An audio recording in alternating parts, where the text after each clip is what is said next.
Something that surprised me when I first came to seminary was the rest of the guys there. I kind of expected them to be, spending all their time praying and not really doing anything that, we would think of as fun, But when I got here, all the guys were just, we spend a lot of time whenever we have free time, we either, there's lots of stuff we do outside of seminary, or we'll go downtown Chicago and walk around and go to the different, stores or go eat and stuff like that, and just have a lot of, good fraternal, brotherly time to hang out and just, do fun things around, or, sometimes sit and play video games for a while or something, if we've got free time. And all the guys are really nice, and if you'll have your classes, a lot of the same classes with your classmates, so they're always really willing to help you out with your studies or go over stuff with you. And even the older people, the older guys, they've usually taken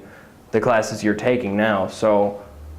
you can always ask them for help with everything because they've taken the classes before and they're really willing to help.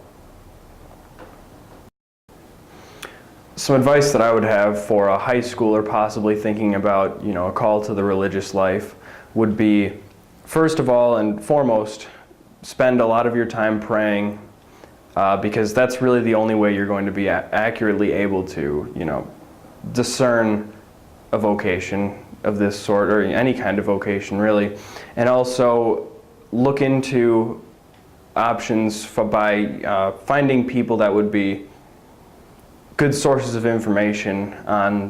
whatever particular vocation you're looking into. If it's the priesthood, possibly a priest that you're close with, or for me it was a former pastor that I had named Father Nathan Reisman, and I talked to him a lot about it, and he gave me some really good books to read on the priesthood so that I could learn more about what I was looking into, and he kind of taught me ways to pray and just kind of helped me along spiritually in that way, and then got me into contact with people that I could talk to about actually applying to the seminary when I kind of came to the conclusion that I would like to do something like that. The first person I told after I came to the conclusion that I would want to look into seminary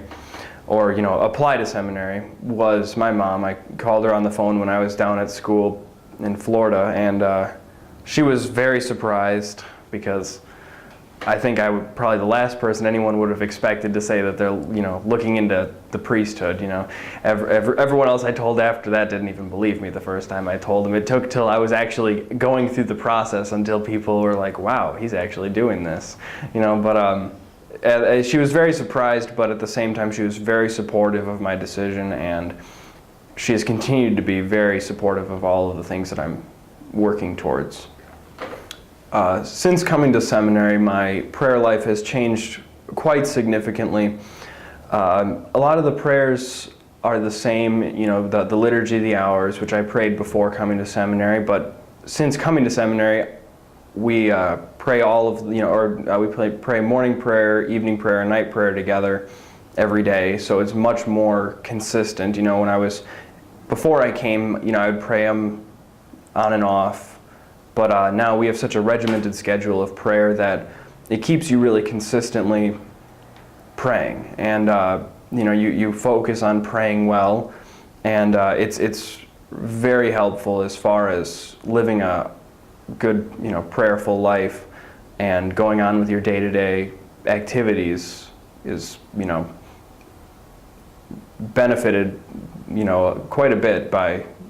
regular prayer.